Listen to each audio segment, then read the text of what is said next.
জয় শ্রীকৃষ্ণ। রাধে রাধে। ভগবান শ্রীকৃষ্ণের গুণাবলী যিনি গ্রহণ করেন তিনি প্রকৃতপক্ষে তার সবচেয়ে কাছের মানুষ হয়ে যান। কেন কথাটি বলছি সেটা জেনে নেবার চেষ্টা করুন। কেন কথাটা বললাম, কেন ভগবান শ্রীকৃষ্ণের কাছে 6টি জিনিস অত্যন্ত প্রিয়? এর পেছনে লুকোনো রয়েছে গভীর আধ্যাত্মিক একটা বার্তা। ভগবান শ্রীকৃষ্ণের গুণাবলী যতটা মধুর তার চেয়েও কিন্তু বেশি শিক্ষামূলক। ভগবান শ্রীকৃষ্ণের যে বাণীগুলো রয়েছে, আমরা যেগুলো শ্রীমদ্ ভগবদ্ গীতায় পাই, সেগুলো তা খুবই মধুর বাণী, কিন্তু তার থেকেও বেশি শিক্ষামূলক। প্রতিটি মানুষের এই শিক্ষাগুলো জানা উচিত, গ্রহণ করা উচিত। জীবনের সাথে যুক্ত জিনিস যেগুলো তিনি অত্যন্ত প্রিয় বলে মনে করেন, তাই প্রতিটি জিনিস কিন্তু আমাদের জীবনের কিন্তু সুন্দর একটা করে পথ দেখায়। সেই 6টি জিনিস কি ভগবান শ্রীকৃষ্ণের, সেগুলো জেনে নিন। প্রথমে বলবো বাঁশি। আমরা জানি ভগবান শ্রীকৃষ্ণের হাতে বাঁশি থাকে। এই বাঁশির মধুরতা হচ্ছে মধুরতা এবং অহংকারহীনতার প্রতীক। বাঁশি হচ্ছে মধুরতা এবং অহংকারহীনতার প্রতীক।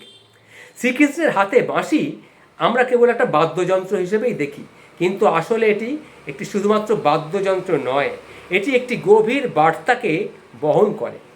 এই বাঁশি আমাদের 3টি শিক্ষা দেয়। কী শিক্ষা দেয় সেটা জেনে নিন।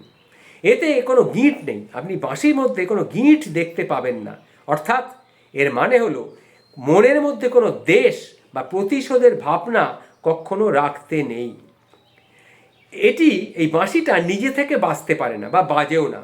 প্রয়োজন না হলে বাঁশি কিন্তু চুপ করে থাকে, কিন্তু যখন কেউ বাঁশিটাকে মধ্যে ফু দেয় তখনই বাঁশিটা বাজে, না হলে বাঁশিটা চুপ করে থাকে। সেটা এর থেকে আমরা কি শিক্ষা পাই?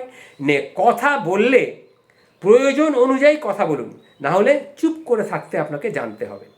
আর 3 নম্বর হচ্ছে বাঁশিটা যখন বাজে মধুর সুরে বাজে।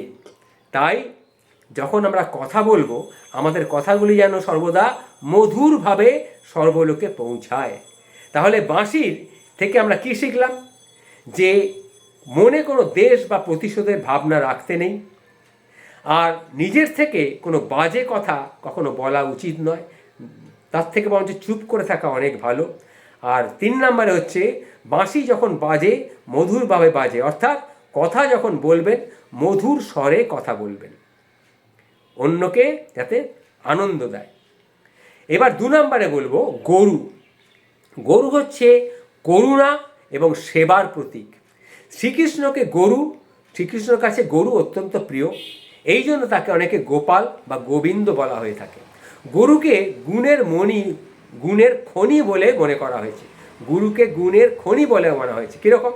কারণ গরুর থেকে আমরা 5টা জিনিস পাই। আমরা দুধ পাই, দই পাই, ঘি পাই, গোবর পাই, গোমূত্র পাই। অর্থাৎ দুধ, দই, ঘি, গোবর এবং গোমূত্র, এই 5টা দ্রব্যকে বলা হয় পঞ্চগব্য।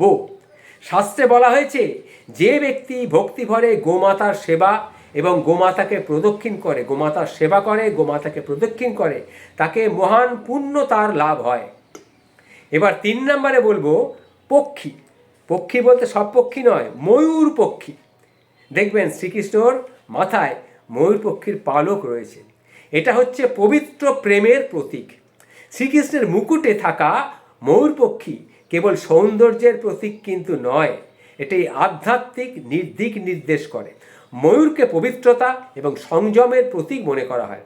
ময়ূরের গাঢ় রং জীবনের কষ্ট ও হালকা রং সুখ শান্তির প্রতীক।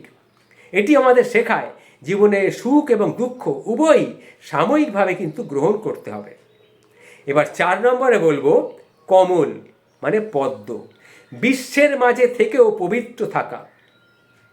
কমল মানে পদ্ম ফুল, বিশ্বের মাঝেই রয়েছে, কাদায় জন্মায়, কিন্তু তার মতো পবিত্র জিনিস আর হয় না, তা থেকে আলাদাও করা যায় না।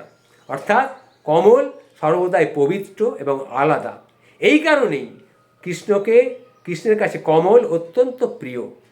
কমল আমাদের কি শেখায়? কমল আমাদের শেখায় দুনিয়ায় থেকে পৃথিবীতে থেকে কর্ম করো, কিন্তু মনকে পবিত্র রাখো, মনকে নির্মল রাখো, কখনো কর্দমাক্ত করো না। 5 নম্বরে বলবো মাখন এবং মিশ্রি। মাখন এবং মিষ্টি হচ্ছে প্রেমের মধুরতা। বাল গোপালকে মাখন এবং মিষ্টি যখন দেয়া হয় তিনি খুব আনন্দ পান, কারণ বাল গোপাল মাখন এবং মিষ্টি বাল গোপালের খুব প্রিয়। মাখনের সঙ্গে যদি মিশ্রি মিশে যায় তখন মিষ্টতা প্রতিটি কোণায় কোণায় কিন্তু ছড়িয়ে যায়। এটি আমাদের শেখায় জীবনে প্রেম এমন হতে হবে যা প্রতিটি সম্পর্কের মধ্যে মিশে যেতে পারে, ঠিক মাখন এবং মিশ্রির মতো। 6 বলবো বৈজয়ন্তী মালা। বৈজয়ন্তী মালা হচ্ছে বিনম্রতার বার্তা। ভগবান শ্রীকৃষ্ণের গলায় বৈজয়ন্তী মালা কিন্তু আমরা দেখেছি, থাকেই সর্বদাই। এটি কমলের বীজ থেকে তৈরি হয়। এই বৈজয়ন্তী মালাটা কিসের থেকে তৈরি হয়? কমল ফুলের বীজ থেকে বৈজয়ন্তী মালাটা তৈরি হয়, যা কঠিন কিন্তু কখনোই নষ্ট হয় না বা ভেঙেও যায় না। এর আসল অর্থ কি জানেন? এর আসল অর্থ হলো জীবনে দৃঢ় চরিত্র রাখো এবং যতই বড় হও মাটির সঙ্গে সংযুক্ত থাকো। জীবনকে দৃঢ় করো, চরিত্রটাকে দৃঢ় রাখো, কিন্তু তুমি যতই বড় হও মাটির সঙ্গে তোমাকে সংযুক্ত থাকতেই হবে। এর থেকে আমরা কি শিক্ষা পেলাম? শ্রীকৃষ্ণের যে এই 6টি অত্যন্ত প্রিয় জিনিস আমাদেরকে কি শেখালো? আমাদেরকে শেখালো মনে কোনো দেশ বিদ্বেষ রেখো না, বাণী মধুর রাখো, সেবা ও করুণা গ্রহণ করো, বিশ্বের মাঝে থাকো কিন্তু নিজেকে পবিত্র রাখো, প্রেমকে জীবনে মিশিয়ে দাও আর সর্বদা বিনম্র হও। এই জন্য সর্বদা বলা হয় যে শ্রীকৃষ্ণের এই গুণাবলীগুলো গ্রহণ করতে পারে তার পক্ষে জীবনটা অত্যন্ত কাছের। তিনি নিজে শ্রীকৃষ্ণের কাছে হন এবং জীবনটা তার পবিত্র ধারণায় ভর্তি হয়ে যায়। মলিনতা থেকে মুক্তি পেয়ে সে স্বর্গলোকের পথে যাত্রা করে। তার মৃত্যুর পর তার আত্মা আর পৃথিবীতে ফিরে আসে না। জয় শ্রীকৃষ্ণ, রাধে রাধে।